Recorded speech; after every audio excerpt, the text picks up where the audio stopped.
전 세계가 동시에 브레이크를 밟은 날이 있었습니다. 마치 모든 나라가 동시에 숨을 멈춘 것처럼요. 2025년 10월 3일 평범한 가을 아침. 그날은 뉴스 속 전쟁 소식도 주식 시장의 붕괴도 AI가 만든 신기술도 아무도 관심을 갖지 않았습니다. 왜냐고요? 그날 단 하나의 발표가 전 세계를 집어삼켰기 때문입니다. CNN은 방송을 멈췄고 뉴욕타임즈는 자사 웹사이트를 일시 중단했습니다. BBC는 그날 24시간 동안 단 하나의 뉴스만을 보도했습니다. UN 긴급 안보리 회의가 열렸고 푸틴은 러시아 핵 버튼을 손에서 내려놓았으며 트럼프는 방송 인터뷰 도중 말을 잃고 10초간 멈췄습니다. 그 누구보다도 조용했던 건 바로 중국이었습니다. 당신은 들어본 적 있나요? 삼성과 한국 정부가 공동 발표한 그 기술에 대해 처음엔 누구도 믿지 않았습니다. 이게 무기라고? 핵보다 강하다고? 아니, 이건 과학이 아니라 신화잖아. 하지만 단 3분짜리 영상 하나가 모든 걸 바꿔놓았습니다. 그 짧은 영상은 세계 각국의 수장이 직접 확인한 실물을 담고 있었고 그 순간부터 전 세계 군사 전략이 70년 만에 바뀌기 시작했죠. 그리고 한국은 그날 이후 전 세계의 게임의 법칙을 뒤집어버린 나라가 되었습니다. 이야기를 시작하기 전에 구독과 좋아요와 함께 여러분들이 어디서 영상을 보고 계신지 댓글로 적어주세요. 반갑게 인사하고 싶어요. 구독과 좋아요 그리고 댓글 작성은 모두 무료입니다. 지금부터 사연이 시작됩니다. 안녕하세요. 제 이름은 알렉산더 프레이저입니다. 현재 나이는 52살이고 미국 워싱턴 DC 외곽의 버지니아주 페어팩스에서 살고 있습니다. 원래는 군사기술연구소에서 근무했던 이력이 있는 사람이고 지금은 민간연구소에서 자문역을 맡고 있습니다. 정확히 말하자면 군사무기기술의 보안 분석과 전략적 적응성 평가가 제 전문 분야였습니다. 사연을 이렇게 남기는 건 처음입니다. 사실 저는 늘 무기 개발에 대해 회의적인 입장을 가지고 있었습니다.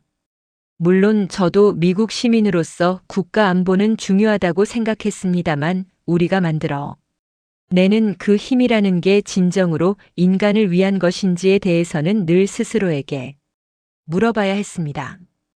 그런 저에게 한 나라가, 그것도 제가 그다지 주목하지 않았던 나라가 세상을 통째로 흔들 만한 하나의 시스템을 만들어냈다는 이야기를 들었을 때는 믿을 수가 없었습니다. 처음 그 이야기를 접한 건 올해 초 미국 국방부 산하협력기술정보분석회의에서였습니다.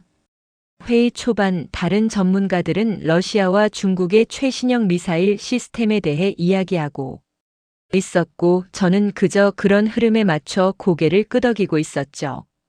그런데 맨 마지막 발표에서 한 인물이 조용히 발표를 시작했습니다. 그 사람은 제가 예전부터 알고 지내던 정보 분석가 마이클 스콧이었습니다. 늘 차분한 사람이었죠.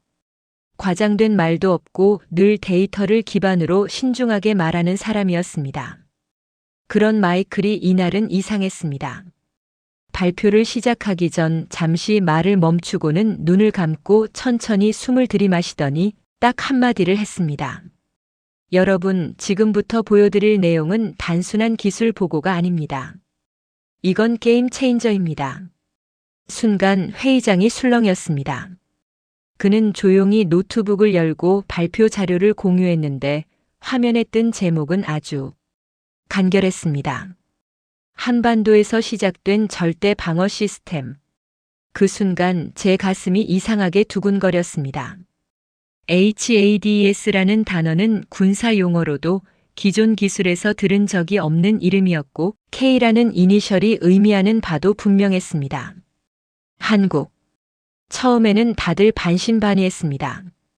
대한민국이 방어 시스템 개발에 뛰어난 것은 알고 있었지만 절대 방어라는 단어는 너무 비현실적이었습니다. 게다가 핵보다 강한 기술이라니 이건 어딘가 음모론적인 느낌마저 줬습니다. 하지만 마이클은 이어서 실시간 영상 하나를 틀어주었습니다. 영상은 인천공항 근처의 비공개 실험장에서 촬영된 것이었고 실제로 고고도에서 낙하하는 모의 핵탄두가 땅에 닿기도 전에 공중에서 사라지는 장면이 담겨 있었습니다. 정확히 말하자면 그 탄두는 에너지장에 의해 분해되듯 해체되어 버린 것처럼 보였죠. 그 순간 저는 제 눈을 의심했습니다. 그리고 회의장에 있던 13명의 분석가 전원이 거의 동시에 자리에서 일어섰습니다. 이건 지금까지 우리가 알고 있던 무기 체계의 범위를 아득히 넘어서는 기술이었습니다. 그 회의 이후 제 머릿속에서 한국이라는 이름이 떠나지 않았습니다. 그리고 저는 결심했습니다. 직접 그 땅으로 가보기로요. 제가 놓치고 있었던 세계의 조각을 확인하기 위해서요. 저는 그 회의가 끝난 날 집으로 돌아와도 도무지 마음이 진정되지 않았습니다. 보통 회의에서 본 자료라면 분석 보고서를 작성하고 위험성 판단을 하고 가능성과 허점을 찾으며 냉정하게 정리하는 것이 제 일상이었습니다. 그런데 이번만큼은 그게 전혀 되지 않았습니다. 머릿속을 떠나지 않는 장면이 있었습니다. 인천 인근 실험장에서 공중으로 떨어지던 모의 핵탄두가 아무 소리도 없이 아무런 폭발도 없이 마치 존재 자체가 지워지듯 사라졌던 그 순간이었습니다. 그날 밤 저는 거의 잠을 이루지 못했습니다.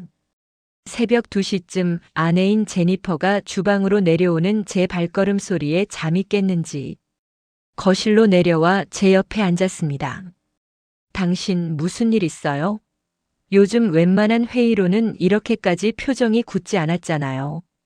평소라면 농담이라도 한마디 했을 텐데 그날 저는 그럴 수가 없었습니다. 대신 조용히 고백했습니다. 제니퍼, 한국이 뭔가 믿을 수 없는 걸 만들었어요. 이건 단순한 무기가 아니에요. 우리의 상식을 완전히 부숴버릴 정도의 시스템이에요. 제니퍼는 잠시 말이 없었습니다. 군사 분야 이야기를 워낙 많이 들어왔고 그만큼 전쟁이라는 단어가 가진 무게도 잘 이해하는 사람이었거든요. 잠시 후 제니퍼는 제 손을 잡고 이렇게 말했습니다. 당신이 저렇게까지 동요하는 걸 보면 정말 큰일이긴 한가 보네요. 그런데 단순히 기술적인 호기심 때문에 이렇게 흔들리는 건 아니죠? 그 말에 저는 고개를 끄덕였습니다. 맞아요. 이게 정말 사실이라면 세계가 바뀔 수도 있어요. 누군가를 파괴하는 힘이 아니라 전쟁을 막는 힘일 수도 있거든요. 그날 새벽 저는 결국 한국행 비행기 표를 예약했습니다. 단순한 출장이나 관광이 아닌 제 인생을 통틀어 가장 중요한 여정이 될지도 모른다는 예감이 들었기 때문이었습니다. 며칠 후 저는 인천국제공항에 도착했습니다. 공항에 발을 디디자마자 느껴지는 공기, 정돈된 시설, 복잡한데도 질서정연한 동선, 그리고 지나가는 사람들의 밝은 표정이 이상하게 마음을 편안하게 만들었습니다. 다른 나라의 군사 연구 시설을 방문할 때 느껴지던 묘한 긴장감이 아니라 설명하기 어려운 안정감이 느껴졌습니다. 공항 입국장에서 저를 맞이한 사람은 한국국방과학연구소 소속의 이도현 박사였습니다. 제 또래보다 조금 젊어 보이는 얼굴이었지만 눈빛이 굉장히 또렷하고 진지한 사람이었습니다. 프레이저 박사님 환영합니다. 먼 길 오셨습니다. 그는 정중했고 과장된 예의가 아닌 진심이 느껴지는 태도였습니다. 차에 올라타 이동하는 동안 저는 조심스럽게 물었습니다. 사실 저는 아직도 믿기지가 않습니다. 미국의 어느 기관에서도 절대 방어라는 표현은 함부로 사용하지 않거든요. 그런데 한국은 정말 그 단계까지 갔다는 겁니까? 이도현 박사는 잠시 미소를 지으며 창밖을 바라보다가 조용히 대답했습니다. 저도 박사님과 같은 사람입니다. 가능성과 위험을 동시에 고민해야 하는 직업이죠. 그래서 더 신중해야 했고, 그래서 더 오래 고민했습니다. 그런데 한 가지는 확실합니다. 우리가 만든 건 누군가를 굴복시키는 무기가 아니라 누군가를 지키기 위한 확신입니다. 기술이 아니라 신념을 먼저 만들었죠. 그 대답을 듣는 순간 저는 가슴이 묘하게 뜨거워졌습니다. 저는 늘 무기가 인간성을 빼앗아간다고 생각하며 살아왔는데 이 사람들의 눈빛에는 오히려 인간을 더 깊이 생각하는 진심이 담겨 있었기 때문이었습니다. 도심을 지나며 창밖을 보는데 이상하게 한국의 일상 풍경이 더 특별하게 느껴졌습니다. 학교 앞에서 장난을 치며 뛰어가는 학생들, 출근길에 바쁘게 뛰어가는 직장인들, 카페 창가에 앉아 평범한 대화를 나누는 사람들. 그 평범한 일상 하나하나가 어쩌면 이 기술이 지켜내고자 하는 세계라는 생각이 들었습니다. 그리고 그날 오후 저는 마침내 그곳에 도착했습니다. 세계의 군사 지도를 바꿨다고 평가받는, 그리고 제 인생을 통째로 흔들어 놓을 그 시스템이 있는 곳. 그곳의 첫 관문 앞에 섰을 때 제 심장은 아주 천천히, 그러나 아주 깊게 뛰고 있었습니다. 저는 보안시설 출입 게이트 앞에 서 있었습니다. 그곳은 평범한 연구소처럼 보였지만 가까이 다가갈수록 느껴지는 공기는 결코 평범하지 않았습니다. 건물 외벽은 화려하지 않았고 오히려 군더더기 없는 단정함이 느껴졌습니다. 그러나 그 단정함 속에서 묘한 무게가 느껴졌습니다. 이곳에 어떤 거대한 의지와 수많은 사람들의 시간이 쌓여 있다는 것을 굳이 설명 듣지 않아도 알 수 있었습니다. 입구에서 여러 차례 신원 확인 절차를 거쳤습니다. 지문 확인, 홍채 인식, 그리고 별도로 지정된 보안 인터뷰까지 진행됐습니다. 미국의 군사시설에서도 수없이 보안 절차를 거쳐본 사람으로서 익숙한 과정이었지만 한국의 시스템은 이상할 정도로 정교하면서도 사람을 불편하게 만들지 않았습니다. 누군가를 의심하기 위한 절차가 아니라 모두의 안전을 지키기 위한 절차처럼 느껴졌습니다. 마지막 보안 게이트를 지나니 넓은 로비가 펼쳐졌습니다. 큰 유리창 너머로는 거대한 돔 형태의 건물이 보였고 그 돔이 바로 HADES-K 핵심 제어 구역이라고 이도현 박사가 설명해 주었습니다. 저곳이 모든 데이터를 분석하고 모든 상황을 계산하고 그리고 결국 결정을 내리는 심장입니다. 하지만 그 심장은 인간이 통제하고 인간이 책임집니다. 절대 기계에게 세상을 맡기지 않겠다는 것이 우리의 원칙입니다. 그 말을 듣고 저는 고개를 끄덕였습니다. 사실 미국에서도 비슷한 시스템을 연구하고 있었지만 어느 순간부터는 기계의 판단을 신뢰하고 인간의 판단을 보조적인 것으로 생각하는 흐름이 자리 잡고 있었습니다. 그런 점에서 한국의 철학은 분명 달라 보였습니다. 이도현 박사는 저를 기술 운영실로 안내했습니다. 그곳에는 수십 명의 연구원과 운영 요원들이 시스템을 감시하고 있었습니다. 모두 집중한 얼굴이었지만 피로에 찌든 표정이 아니었습니다. 오히려 스스로 하는 일에 대한 자부심이 얼굴에 그대로 묻어 있었습니다. 제가 들어서자 한 사람이 자리에서 일어나 다가왔습니다. 중년이지만 눈빛이 아이처럼 빛나는 남자였습니다. 프레이저 박사님, 직접 와주셔서 감사합니다.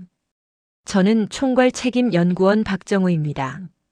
그는 악수를 청했고 그의 손은 놀랍도록 따뜻했습니다. 저는 순간 이상한 감정을 느꼈습니다. 그 따뜻한 손을 쥐면서 이곳에서 다루는 건 차갑게 사람을 죽이는 무기가 아니라 사람을 살리겠다는 의지가 아닐까 하는 생각이 들었습니다. 잠시 후 저와 이도현 박사는 별도 회의실로 이동했습니다.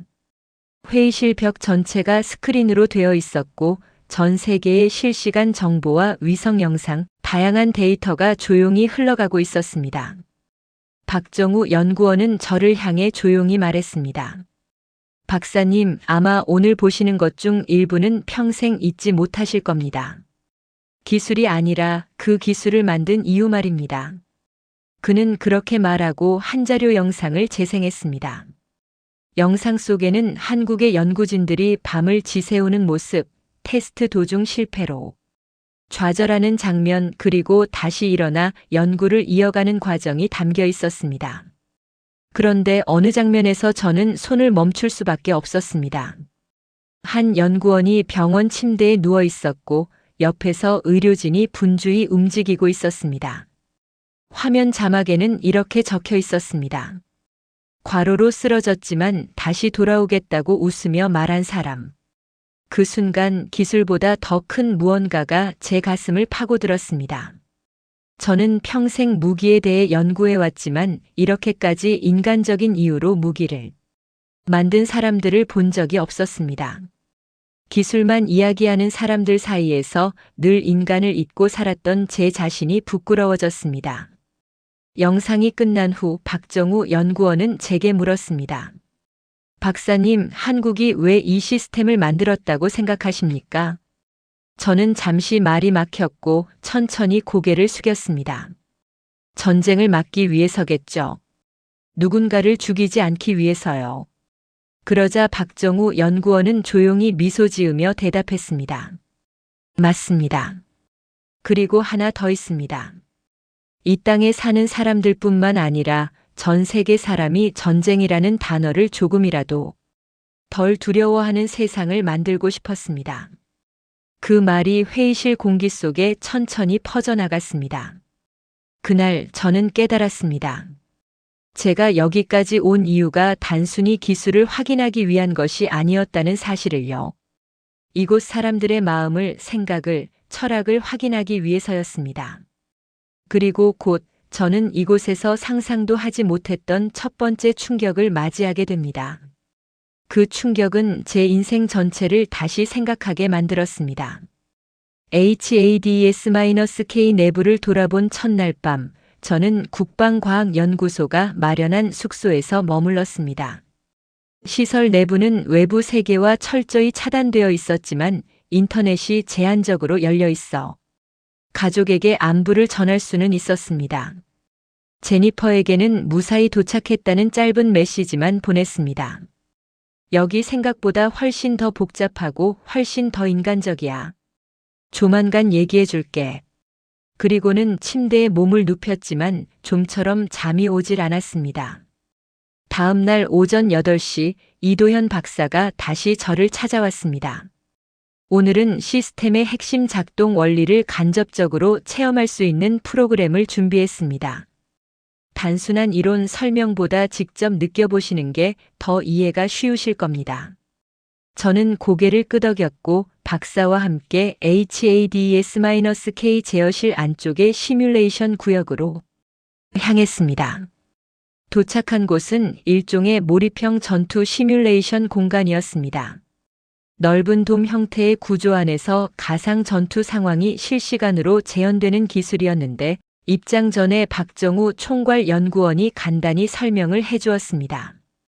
이 시뮬레이션은 실제 작전 중 일어날 수 있는 다양한 위협을 자동으로 판단하여 HADS 시스템이 어떻게 반응하는지를 보여줍니다. 하지만 박사님께서는 그 내부에서 적국의 분석가 역할로 참여하시는 겁니다. 저는 그 말이 조금 의아했습니다. 적국의 분석가? 제가 적의 입장이라는 건가요? 그러자 박정우 연구원은 고개를 끄덕이며 말했습니다. 그래야만 느껴지실 겁니다. HADS가 공격을 하지 않는 방식으로도 전투를 끝낼 수 있다는 걸요. 순간 제 안에서 무언가 복잡한 감정이 올라왔습니다. 미국에서 무기 기술을 다뤄온 제 입장에서는 공격을 하지 않는 방식이란 개념은 너무도 낯설었습니다. 전쟁에서 공격은 방어만큼이나 중요했고 때론 더 우선시되는 전략이기도 했습니다. 그런데 이곳은 그것을 의도적으로 지우고 있었던 겁니다. 시뮬레이션이 시작됐습니다. 장면은 비무장지대 인근에서 발생한 가상 군사 충돌 상황이었습니다. 제가 맡은 역할은 적국의 위협 분석가로 한국의 방어 체계를 탐색하고 그 허점을 분석해 대응 전략을 수립하는 것이었습니다. 하지만 상황은 예상과 전혀 달랐습니다. 어떤 무기도 발사되지 않았고 어떤 병력도 전진하지 않았습니다. HADS-K는 단지 상공에 보이지 않는 장을 펼쳤고 그것만으로 상대 진영의 전자장비가 마비되었습니다. 정확히 말하자면 상대는 한국이 어떤 방식으로 방어하는지를 알지도 못한 채 전의를 상실하게 된 것이었습니다. 시뮬레이션이 끝났을 때 저는 어안이 벙벙했습니다. 이건 전투라기보단 일종의 기세 제압이었고 피해는 제로에 가까웠습니다. 이도현 박사는 그 모습을 지켜보다가 조용히 말했습니다. 저희는 상대를 이기려는 게 아닙니다. 상대가 전쟁 자체를 포기하게 만드는 게 목표입니다. 그 말을 듣는 순간 저는 강한 충격을 받았습니다. 이건 단순한 무기 기술이 아니었습니다. 이건 전쟁의 개념을 바꾸는 철학이었습니다. 어쩌면 수십 년간 저를 지탱해온 믿음이 처음부터 잘못된 게 아니었을까 처음으로 진지하게 고민하게 된 순간이었습니다. 시뮬레이션 후 저는 제어실 밖으로 나와 잠시 연구소 건물 외곽의 벤치에 앉았습니다. 오전 햇살이 천천히 나무 그림자를 만들고 있었고 바람은 차분하게 제 귀를 스쳐 지나갔습니다. 멀리 보이는 산등성이 위로 흩어지는 구름을 바라보며 저는 문득 이런 생각이 들었습니다. 만약 이 기술이 내 조국에 있었다면 그 수많은 전쟁을, 그 수많은 희생을 막을 수 있었을까? 그때 옆 벤치에 앉아있던 젊은 연구원이 저를 조용히 바라보다가 말을 걸었습니다. 박사님, 저희는 무기를 만든 게 아닙니다. 저희는 공격 없는 전투를 만들었습니다. 그 말이 제 가슴을 다시 한번 무겁게 내리쳤습니다. 그리고 그 순간 저는 깨달았습니다. 이곳에서 제가 배워야 할 건 기술이 아니라 바로 그 말 한마디 속에 담긴 철학이라는 것을요. 시뮬레이션 체험 이후 며칠 동안 저는 연구소에서 보내는 시간이 많아졌습니다. 하루는 박정우 연구원이 개인적으로 차를 마시자고 제안해 작은 회의실로 저를 불렀습니다. 그는 항상 바빴지만 저를 대할 때만큼은 이상하리만큼 시간을 충분히 내주었습니다. 그 이유는 곧 밝혀졌습니다. 그날 우리는 간단한 차 한 잔을 앞에 두고 HADS-K가 개발된 배경에 대해 조금 더 깊은 이야기를 나누었습니다. 박사님, 궁금한 게 있습니다. 이 기술이 사실이라면 왜 세계에 더 크게 알리지 않습니까? 왜 유엔에서 대대적인 발표도 하지 않고 조용히 움직이는 겁니까? 제가 묻자 박정우 연구원은 아주 잠시 말없이 제 눈을 바라보다가 조용히 대답했습니다. 그건 우리가 이걸 무기라고 불리기를 원하지 않기 때문입니다. 그 말은 처음 들었을 때는 당황스러웠습니다. 명백히 군사적 기능을 가진 시스템이었고 기술의 수준만 놓고 보자면 무기라는 표현이 가장 정확해 보였기 때문이었습니다. 하지만 이 시스템은 미사일을 요격할 수 있고 통신을 차단하고 전자전까지 수행할 수 있지 않습니까? 세상 누구라도 그걸 무기라고 할 텐데요.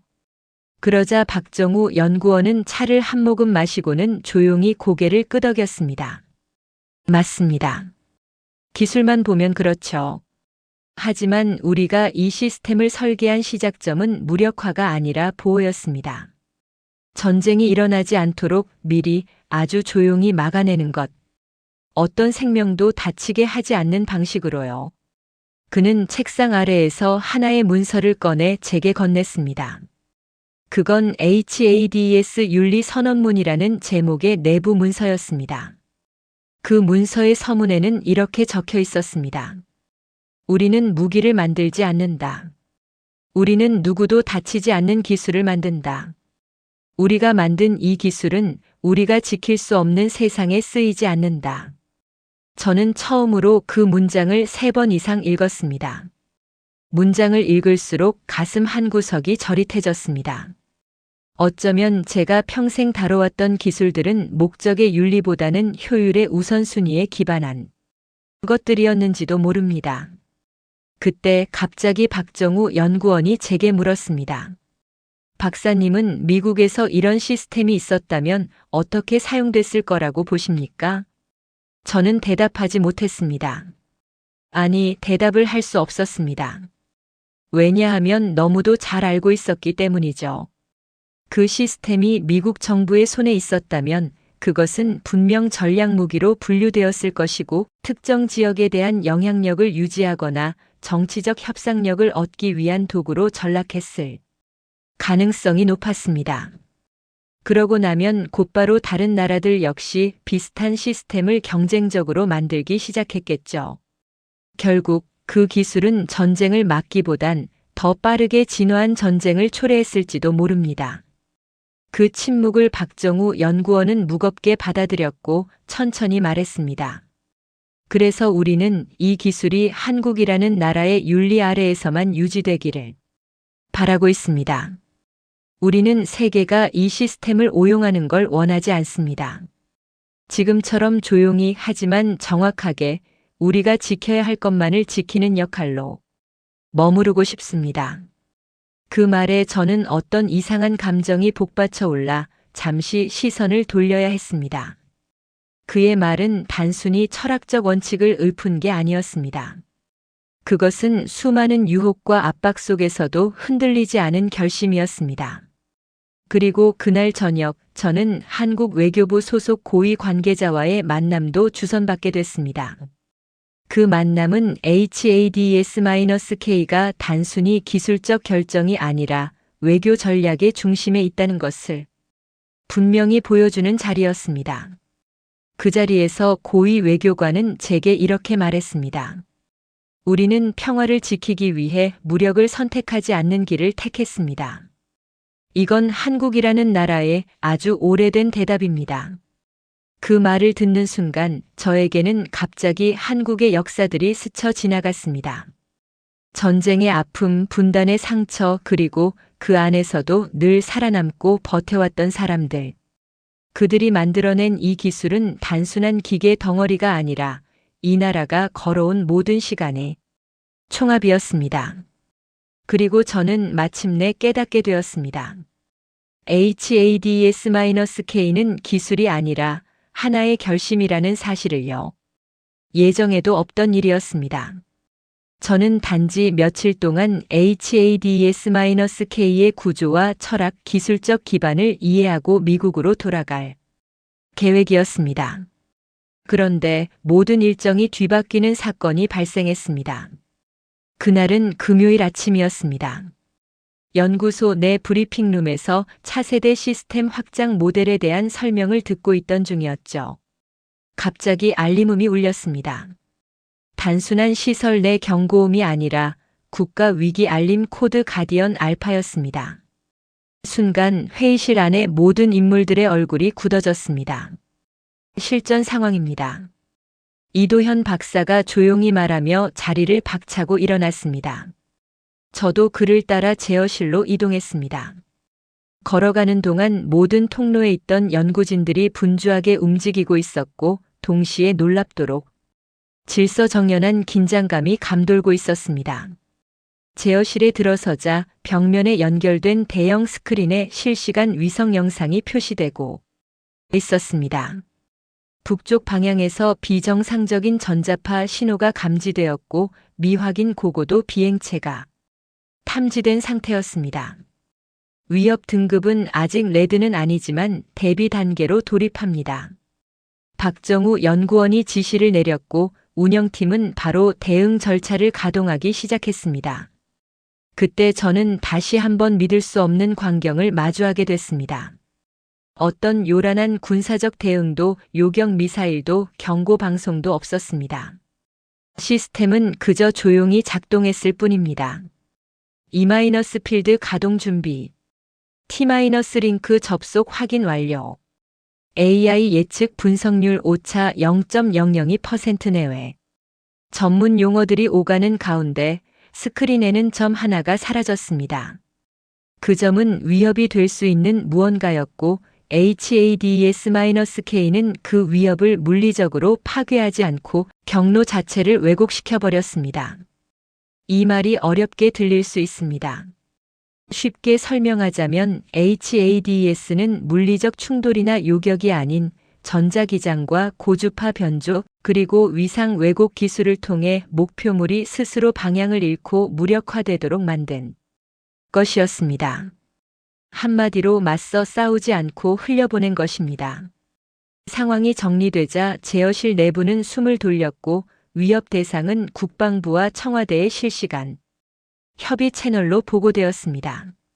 하지만 이 모든 과정은 단 한 발의 무기도 사용하지 않고 단 한 명의 피해자도 없이 끝났습니다. 저는 그 순간 자리에 앉은 채로 깊은 충격을 받았습니다. 지금까지 제가 배운 모든 군사 전략, 전쟁 대응 매뉴얼, 전력 비교 분석 자료들은 이 시스템 앞에서 무력하고 구시대적인 것처럼 느껴졌습니다. 그리고 동시에 이상한 울컥함이 올라왔습니다. 싸우지 않아도 된다면 왜 수많은 나라들은 지금까지 싸우기 위해 그렇게 많은 시간과 돈과 생명을 쏟아부었던 걸까? 제 가슴 속에서 어떤 오래된 죄책감 같은 것이 스멀스멀 피어오르기 시작했습니다. 상황 종료 후 박정우 연구원이 조용히 제 옆에 와서 말했습니다. 이게 저희가 하고 싶은 이야기입니다. 힘이란 누군가를 제압하는 데 쓰일 수도 있지만 누군가를 지켜내기 위해 존재할 수도 있습니다. 그 말에 저는 눈을 감고 고개를 떨구었습니다. 무기를 다루는 사람으로서 그토록 간단한 진실을 깨닫는 데에 저는 왜 이토록 오랜 시간이 걸렸던 걸까요? 그날 밤 저는 숙소로 돌아가지 못했습니다. 박정우 연구원과 이도현 박사는 저를 인근 연구센터에 마련된 별실로 안내했고 저를 위한 안전 배려라고만 말했습니다. 하지만 저는 알고 있었습니다. 그들은 저를 보호하고 있었던 게 아니라 이 진실이 너무 급격하게 다가와 제 자신이 그것을 받아들일 시간을 벌어주고 있었던 것임을. 그날 밤은 이상할 정도로 조용했습니다. 오히려 오전에 있었던 실전 상황보다 저는 그날 저녁의 침묵 속에서 더 큰 혼란을 느꼈습니다. 제가 묵게 된 연구센터의 별실은 깔끔했고 불편함은 없었지만 낯선 정적이 사방을 감싸고 있었습니다. 1시간 넘게 저는 가만히 창밖만 바라보며 앉아 있었습니다. 멀리 산 너머로 어둠이 깔리는 것을 보며 문득 이런 생각이 들었습니다. 이 모든 게 진짜로 투명하게 공개된 게 맞을까? 처음 이곳에 도착했을 때부터 저는 한국의 기술력과 그 안에 담긴 철학의 깊은 감동을 받았습니다. 하지만 점점 드는 이상한 의문은 지울 수 없었습니다. 왜 이토록 강력하고 인류적이라는 기술을 이토록 조용히 유지하고 있는가? 왜 외국인인 나조차 일부 접근을 허용받았는데 정작 한국 국민 대부분은 이 시스템에 대해 모르고 있는가? 그리고 그 기술이 정말 전혀 다른 의도로 사용될 가능성은 없는 것인가? 저는 스스로에게 되묻기 시작했습니다. 혹시 내가 너무 감정에 치우쳐 판단한 것은 아니었을까? 과연 이 시스템은 인간을 위한 것인가? 아니면 또 다른 형태의 지배를 위한 도구인가? 그렇게 제 마음속에 처음으로 불신이라는 씨앗이 움튼 날이었습니다. 다음 날 아침 저는 일부러 연구소 안의 식당으로 향했습니다. 공식적인 일정도 없고 따로 저를 안내하는 사람도 없었기 때문에 저는 아무런 통제 없이 내부 사람들 속에 섞여 자연스럽게 분위기를 살필 수 있었습니다. 식당에서 만난 한 연구원과 짧게 인사를 나누며 식사를 하던 중 저는 조심스럽게 물었습니다. 혹시 이 시스템이 잘못된 손에 들어가면 어떻게 되는지 그런 시뮬레이션도 해보신 적 있습니까? 그는 잠시 젓가락질을 멈추고 저를 바라보다가 조용히 대답했습니다. 있죠. 수백 번도 넘게요. 그런데 왜 그런 점에 대해서는 전혀 말하지 않습니까? 너무 이상적으로만 포장하는 것 같다는 생각이 들어서요. 그는 조용히 미소를 지었습니다. 하지만 그 미소는 억지로 웃는 것이 아니라 아주 복잡한 감정이 섞인 것이었습니다. 박사님, 저희는 기술을 자랑하려고 만든 게 아닙니다. 그리고 이 기술의 위험성은 저희가 누구보다 잘 압니다. 그래서 이 시스템이 사람에게서 멀어지지 않게 하는 게 우리의 진짜 역할입니다. 그의 대답은 분명히 진심이었지만 저에게는 뭔가 답을 회피하는 듯한 느낌으로 다가왔습니다. 저는 점점 더 혼란스러워졌고 결국 식사를 마치고는 다시 제어실을 찾아갔습니다. 제어실에는 박정우 연구원이 있었습니다. 저는 곧장 그에게 물었습니다. 박정우 박사님, 제가 지금 무례한 질문을 드릴지도 모르겠습니다. 하지만 저는 지금 혼란스럽습니다. 이 시스템이 정말 그렇게 완벽하고 윤리적이라면 왜 국민들에게 공개하지 않으십니까? 그는 제 눈을 바라보다가 이번에는 눈을 피하지 않았습니다. 박사님, 그 질문을 하실 줄 알았습니다. 그는 천천히 자리에 앉아 제게 손짓으로 맞은편에 앉으라 권했습니다. 그 후 아주 조용히 이야기했습니다. 이 시스템은요, 박사님, 너무 강력합니다. 너무 압도적인 기술이라는 건 그 자체로 사람을 압도할 수 있습니다. 우리는 이걸 국민들에게 힘이 아니라 책임으로 알리고 싶었습니다.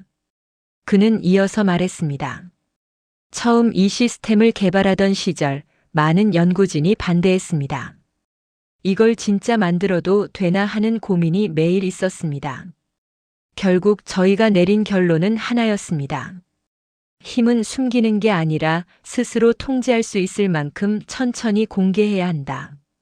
그게 우리가 지킬 수 있는 유일한 책임입니다. 그 말을 들으며 저는 여전히 마음 한편이 불편했습니다. 아무리 고결한 철학을 말해도 그 안에 사람이 실수할 수 있는 가능성은 남아 있습니다.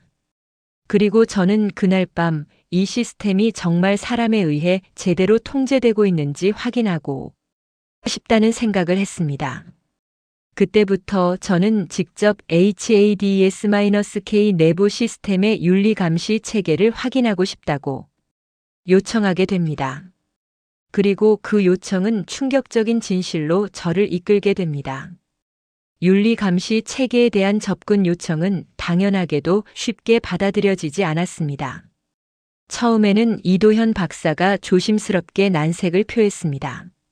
알렉산더 박사님, 그 요청은 조금 민감한 부분입니다. 해당 시스템은 국가 최상위 보안 수준이고 우리 연구진 대부분도 전체 접근 권한은 없습니다. 그 말에 저는 물러서지 않았습니다. 그렇다면 더욱 보고 싶습니다. 저 같은 외국인이 이 기술의 정당성과 윤리성을 인정할 수 있으려면 그 핵심까지 스스로 확인해야 합니다. 잠시 고민하던 이도현 박사는 결국 박정우 총괄에게 상황을 전달했고 하루 후 저에게 특별 접근 허가가 내려졌습니다. 다만 조건이 붙었습니다. 해당 공간 내의 정보는 절대 외부로 유출 불가. 직접 확인 후 구두로만 논해 가능. 그 외 기록은 허용되지 않음. 그렇게 저는 마침내 HADS-K 시스템의 윤리관리센터 일명 코어-H에 발을 들이게 됐습니다. 건물 외관은 여느 연구시설과 다르지 않았지만 내부는 전혀 달랐습니다. 차가운 서버음이나 복잡한 전자장비의 기계음 대신 실내에는 고요하고 묵직한 정적이 흐르고 있었습니다. 아주 적은 인원이 조용히 앉아 무언가를 분석하고 있었고 벽면에는 수많은 사람들의 얼굴과 이름이 기록된 데이터베이스가 천천히 흘러가고 있었습니다. 저를 맞이한 사람은 유정민 박사 윤리관리 총괄 책임자였습니다. 그녀는 조용하고 차분한 인상이었지만 말투는 단호했습니다. 박사님께서 이곳까지 요청하신 건 저희 입장에서는 아주 드문 일입니다. 하지만 이 시스템이 진짜 사람을 위한 것이 맞는지 의심하셨기에 오히려 보여드리는 게 맞다고 생각했습니다. 그녀는 저를 심장부라고 불리는 방으로 안내했습니다. 그곳은 상상도 못한 풍경이었습니다. 거대한 통제 모니터 앞에 단 한 사람이 앉아 있었습니다. 그리고 그 사람은 놀랍게도 장애를 가진 청년이었습니다. 유정민 박사는 제 놀란 표정을 읽고 조용히 설명을 이어갔습니다. 그는 이름이 이수혁입니다. 뇌성마비로 인해 신체 활동이 제한적이지만 사고 능력은 누구보다 뛰어납니다. 이 시스템의 마지막 판단은 기계가 아니라 바로 그의 판단을 통해 완결됩니다. 저는 놀라서 되물었습니다. AI 시스템이 실시간으로 판단하고 분석하는 거 아닌가요? 사람이 개입하는 건 오히려 위험한 변수 아닌가요? 유정민 박사는 고개를 저었습니다. 그래서 저희는 기계보다 인간의 감정을 믿습니다. 시스템이 아무리 정확하게 데이터를 분석하더라도 마지막에 이걸 가동할지 말지를 결정하는 건 반드시 사람이 해야 합니다. 그것도 권력이나 이익과 무관한 진심으로 세상을 바라보는 시선이 있는 사람. 이수혁 씨는 이 시스템이 만든 뒤부터 모든 최종 윤리 판단에 참여해왔습니다. 하나하나의 상황마다 가장 인간적인 질문을 스스로에게 던지며 이 기술이 지금 사람을 살리는 선택을 하고 있는가를 판단합니다. 저는 말문이 막혔습니다. 그 거대한 시스템의 마지막 결정권이 고위급 장성도 AI도 아닌 한 사람의 손에 달려 있었다는 사실이 믿기지 않아서였습니다. 그리고 그 사람이 가장 평범하면서도 가장 특별한 시선을 가진 청년이라는 사실은 제가 가진 모든 편견을 무너뜨렸습니다. 이수혁 씨는 제 존재를 눈치채고 고개를 들어 미소 지었습니다. 말은 하지 않았지만 눈빛은 말하고 있었습니다. 당신은 이제 이 기술이 어떤 세상을 만들고 싶은지 알겠죠? 그날 저는 처음으로 울었습니다.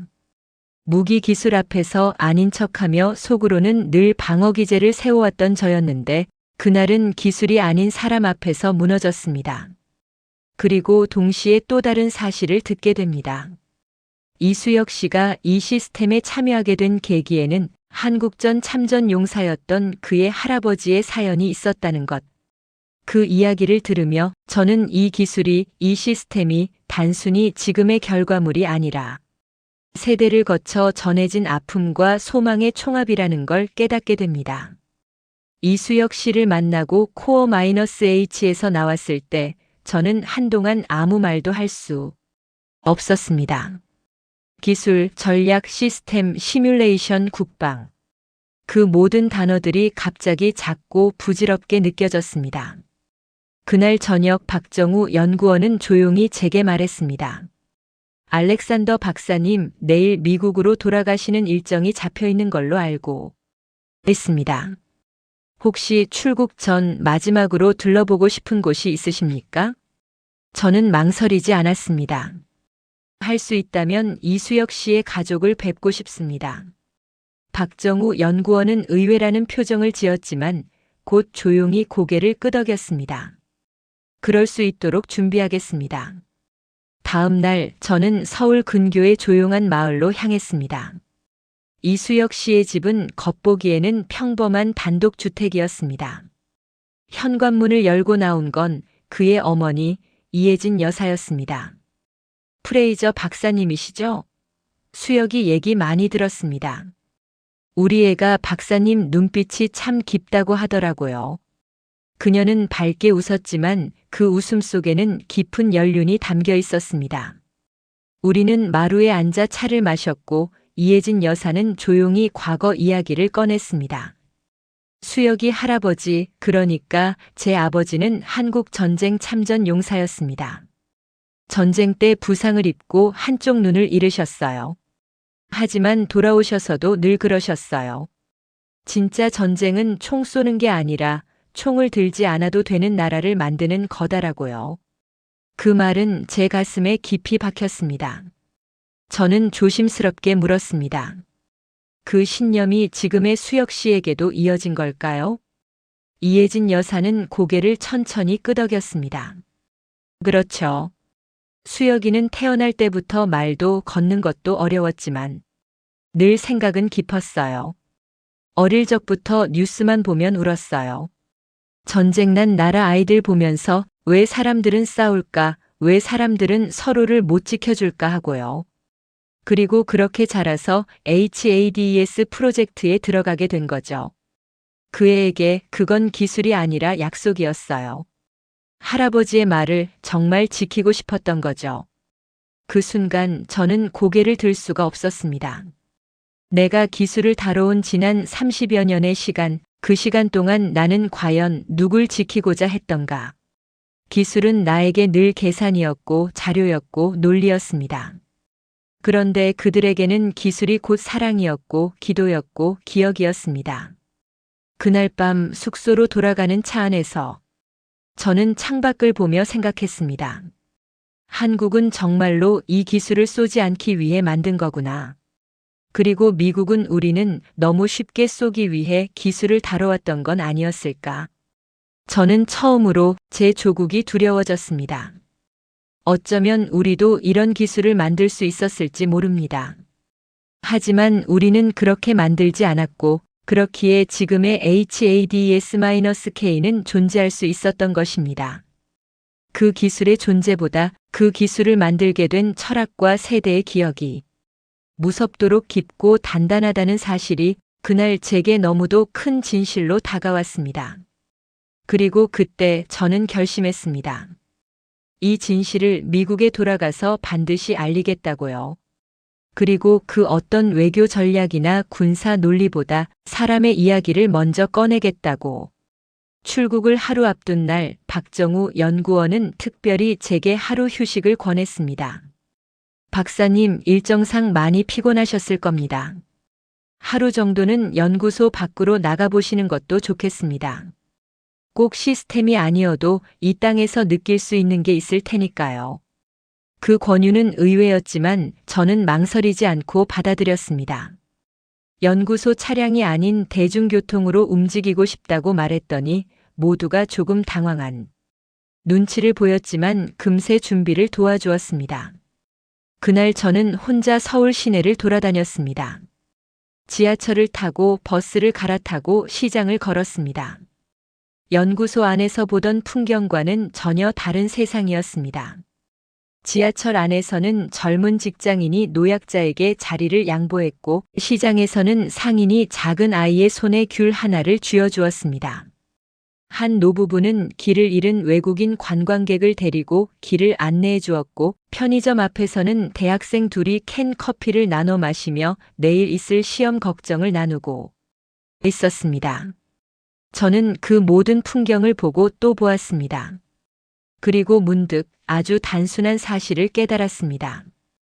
HADES-K 같은 기술이 왜 이 땅에서 나왔는지 이제야 알 것 같습니다. 그 기술을 만든 건 단지 과학자나 연구진이 아니었습니다. 이렇게 서로를 배려하고 지켜주려는 평범한 사람들. 매일의 일상 속에서도 서로에게 등을 내어주는 이들의 문화와 감정이 그 시스템의 철학을 만들어냈던 것입니다. 미국에서도 기술은 많았습니다. 인공지능, 양자 컴퓨터, 고성능 탐지 기술, 전자전 시스템. 우리는 강했습니다. 하지만 우리는 기술의 철학을 놓쳤습니다. 그리고 한국은 세상에서 가장 강한 기술을 만들 때 그 기술의 마지막 버튼은 사람이 누를 수 있도록 설계했습니다. 그게 바로 차이였습니다. 시장 한켠 포장마차에 앉아 떡볶이를 먹으며 그 따뜻하고 맵싸한 맛에 입을 매만지던 그 순간 저는 속으로 이렇게 중얼거렸습니다. 한국은 정말로 누군가를 지키고 싶어 만든 나라구나. 그날 저녁 공항 근처 호텔로 돌아오는 길. 버스 안에서 해가 저물었습니다. 창밖으로 붉은 노을이 서울 시내의 건물 위로 천천히 내려앉고 있었습니다. 햇살이 그렇게 저물어가는 걸 보며 저는 깨달았습니다. 이 나라는 강함보다 따뜻함을 먼저 선택한 나라였다는 것을. 그리고 그 따뜻함이 기술이라는 언어로 번역됐을 때 그게 바로 HADES-K였던 것이었습니다. 출국 당일 아침 박정우 연구원과 이도현 박사가 저를 공항까지 배웅하겠다고 했습니다. 사실 저는 연구소 사람들과 작별 인사를 차분히 나눌 줄 알았습니다. 그런데 그들이 함께 나가겠다고 하니 괜히 마음이 무거워졌습니다. 연구소 앞 주차장에 정차한 차량에 탑승하자 조용한 음악이 흘러나왔습니다. 그 음악은 아마도 한국 전통 가야금 선율이 현대적으로 재해석된 곡이었을 겁니다. 낯설면서도 깊이 스며드는 멜로디가 저를 마지막까지 감정적으로 끌어당기고 있었습니다. 공항으로 향하는 동안 차 안은 잠시 조용했습니다. 그리고 도착하기 몇 분 전 이도현 박사가 입을 열었습니다. 박사님께 마지막으로 여쭙고 싶은 게 있습니다. 그는 저를 조심스럽게 바라보며 말했습니다. 돌아가셔서 이곳에서 보신 것을 어떻게 설명하실 겁니까? 그 질문에 저는 한동안 대답하지 못했습니다. 쉽지 않은 질문이었고 너무 정직하게 답하고 싶은 질문이었습니다. 결국 저는 조용히 이렇게 말했습니다. 저는 돌아가서 기술 이야기를 하지 않겠습니다.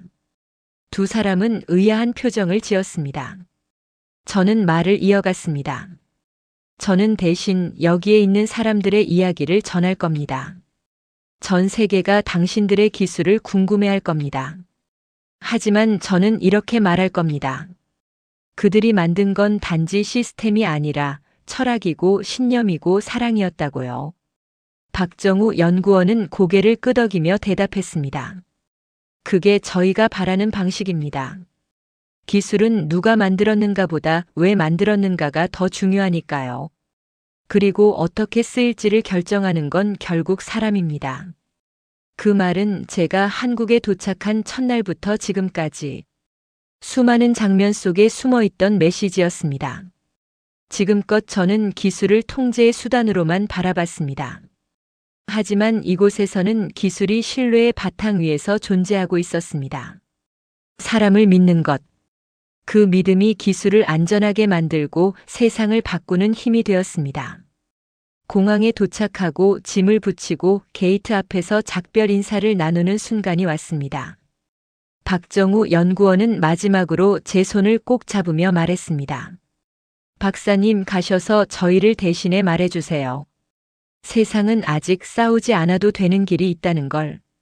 그리고 그 길을 먼저 걸으려는 사람들이 있다는 걸요. 그 말은 제게 무겁고 따뜻한 짐이 되었습니다.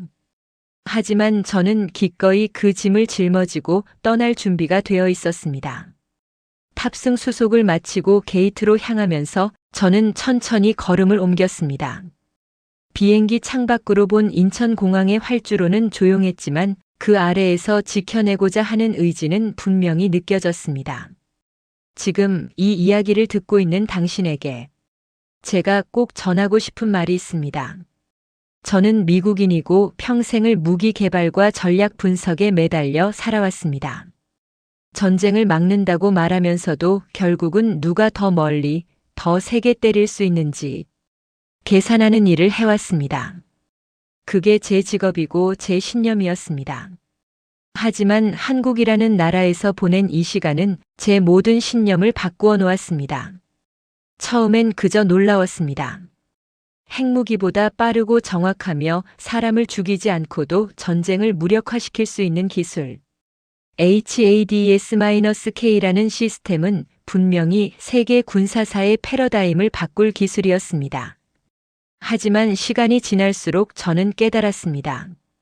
진짜 놀라운 건 그 기술이 아니라 그 기술을 만들게 된 사람들의 마음이었습니다.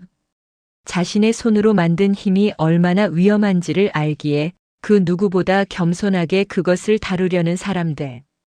기계를 맹신하지 않고 사람의 판단으로 마지막 결정을 남겨둔 시스템. 전쟁을 막기 위해서 싸우지 않기 위해서 가장 강한 것을 만들되 그 강함을 절대 쓰지 않기 위한 철학. 저는 그 기술을 통해 한국이라는 나라가 어떤 길을 걸어왔는지를 보았습니다. 아픔을 견디고 상처를 기억하며 그 상처가 다시 누구에게도 생기지 않도록 기술을 사람의 것으로 되돌리려 했던 노력을 보았습니다. 이제 저는 제 조국으로 돌아갑니다. 그리고 제 일을 다시 시작하겠지요. 하지만 저는 더 이상 숫자나 전략만으로 무기를 분석하지 않을 것입니다. 이제 저는 기술을 볼 때 그 기술을 만든 사람들의 얼굴을 먼저 떠올릴 것입니다. 그들이 왜 그것을 만들었는지, 누구를 지키기 위해 만들었는지, 그리고 그것이 세상을 어떻게 바꾸기를 바랐는지를 먼저 생각할 것입니다. 이 이야기는 국뽕이 아닙니다. 이건 정말로 존재하는 이야기입니다. 그리고 저는 그것을 직접 보고 왔습니다. 이제는 당신이 생각해 볼 차례입니다. 힘이란 무엇인가? 기술이란 무엇을 위해 존재해야 하는가? 우리는 무엇을 지켜야 하는가? 그리고 그 질문에 답을 찾고 싶다면 당신은 언젠가 이 나라를 다시 보게 될 겁니다. 전 세계가 가장 먼저 기술을 만들었던 나라가 아니라 가장 늦게 무기를 꺼내기로 결심한 나라. 가장 먼저 사람을 믿은 나라. 그 나라가 바로 대한민국입니다. 오늘의 사연은 여기까지입니다. 오늘의 사연이 마음에 드셨다면 1초 밖에 걸리지 않는 좋아요 버튼 한 번만 눌러주세요. 여러분의 클릭 한 번이 영상 제작을 하는 저에게 가장 큰 힘이 된답니다. 다음에 더 좋은 영상으로 여러분을 찾아오겠습니다. 끝까지 시청해주셔서 감사합니다.